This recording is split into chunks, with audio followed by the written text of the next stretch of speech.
Hello guys, नमस्कार. तर आम्ही कुठे जात आहोत? तर आम्ही जात आहोत हॉस्पिटलला. आता कोकणच्या नंतरचा ब्लॉग आहे हे, कारण कोकणामध्ये जेवढं एन्जॉय केलं ना तेवढं आम्ही हॉस्पिटलमध्ये परत काढ मैकीला घेऊन मी हॉस्पिटलला आले.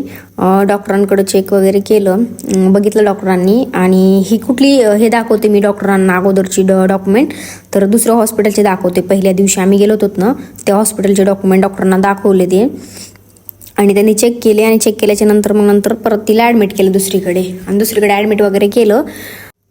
थोडी वेळ तिला झोपायला लावलो अगोदर, आणि झोपल्याच्या नंतर मग मी थोडंसं बोलत बोलत तिला मेडिसिन घ्यायला गेले. साईडलाच मेडिकल होतं, मेडिसिन वगैरे घेतलं.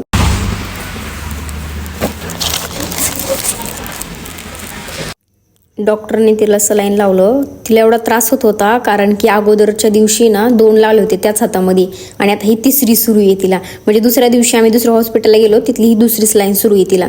त्यामुळे तिच्या डोळ्यामध्ये फार पाणी आलं होतं. साईडला जाऊन मी चहा घेतला, कारण सकाळपासून आहे ना मी पण काही खाल्लेलं नव्हतं. दुसरी सलाईन पण चढवलेली आता, कारण पहिलीवाली होती ती छोटी होती, आणि आता दुसरी लावली ती सोडून. काल पण अक्षरशः 30 लाईन लागल्या, तरी पण काही फरक पडेल नाही.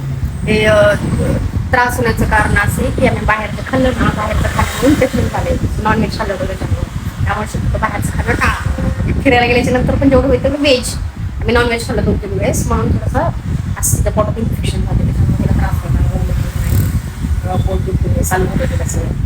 बघू शकता 2 दिवस झाले ते ॲडमिट आहे. काल पण दुसऱ्या हॉस्पिटलला होती आणि आता दुसऱ्या हॉस्पिटल नाही, कारण तिकडं काही एवढं फरक नाही जाणवला. म्हणून मी मला जे ताणलं होतं पहिल्याच टायमिंगला मला इन्फेक्शन झालं होतं त्यावेळेस, ते घेऊन आले मी तिला. आता डॉक्टर वगैरे पण चांगले सगळं, आणि स्पेशालिटी पण मस्त इथे सगळं, सगळी सोय. तर बघू आता पुढे, कारण पित्ताचा त्रास असल्यामुळे काय झालं, डाळ भात खाल्लेला आहे ना तिनं, आणि त्यामुळं पण प्रॉब्लेम होईल, कारण तुरीची डाळ प्रॉब्लेम करू शकते. बघू शकता माझी पण अवस्था म्हणजे चेहऱ्यावरचा ग्लो गेला सगळा, कारण 2 दिवस लगातार आम्ही हॉस्पिटलला चक्कर घालतो.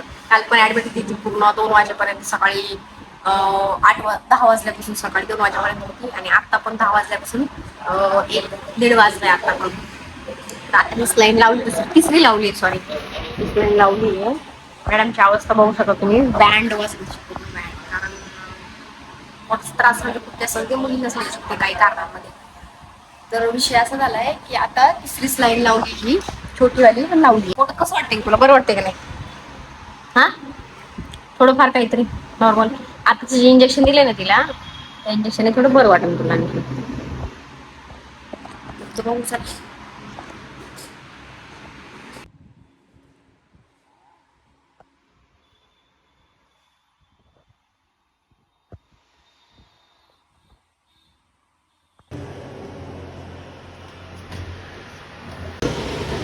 रिपोर्ट वगैरे घेतलाय. आता आम्ही बाहेर आलो आणि ओला बुक केली. वातावरण पण बिघडलंय पूर्ण, बघू शकतो तुम्ही.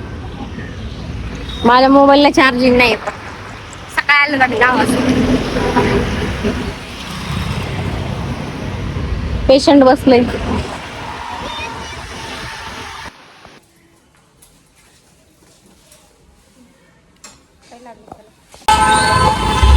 बघू शकता वातावरण, आणि आम्हाला ट्रॅफिक लागले इथं कोकणी चौकामध्ये. आणि मी जाते आता काहीतरी पप्पाला दिलंच नाही.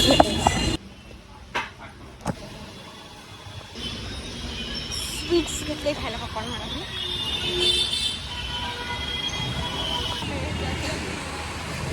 जर्किंग राहू दे तुला. आता लाईन आहे मॅडमच्या, आणि मॅडम निघाल्यात गावी, कारण मॅडमचे क्लासेस बुडायला लागले म्हणून. आणि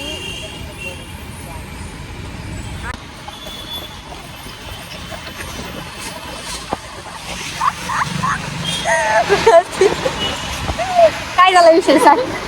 तोंडाला मोबाईल लागत होता तरी ते असं चालायला लागले. त्याची चुकी आहे, माझी चुकी आहे. मी माझ्या साईडला थांबलेली. एक माणूस जात होता, म्हणजे मुलगा जात होता, त्याच्या हातामध्ये फोन होता. ते फोन मध्ये बघत जात होता, आणि माझा विषय असा झाला, हे फोन मी असा काही चिट करले का माणसं का बघतात त्या येण्याचं रस्त्यात.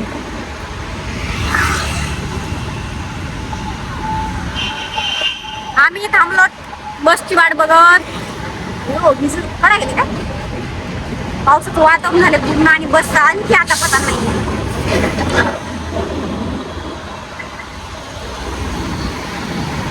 पता नहीं मैडम गाड़ी वाली करती है काम में गाड़ी वाली हो भीड़ भीड़ गाड़ी वाली है मेरे को नहीं लगी गाड़ी मेरे को नहीं चला लेकिन मैंने छोड़ा किया उसको नहीं आने मैंने कहा इनका बच्चे जाओ 5 वाट कितने का सारा बाजा पड़ी ये सब क्या देखना पड़ रहा है। अच्छा है मैं अंधा हूँ।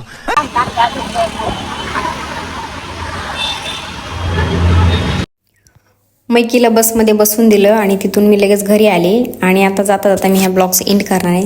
Bye bye.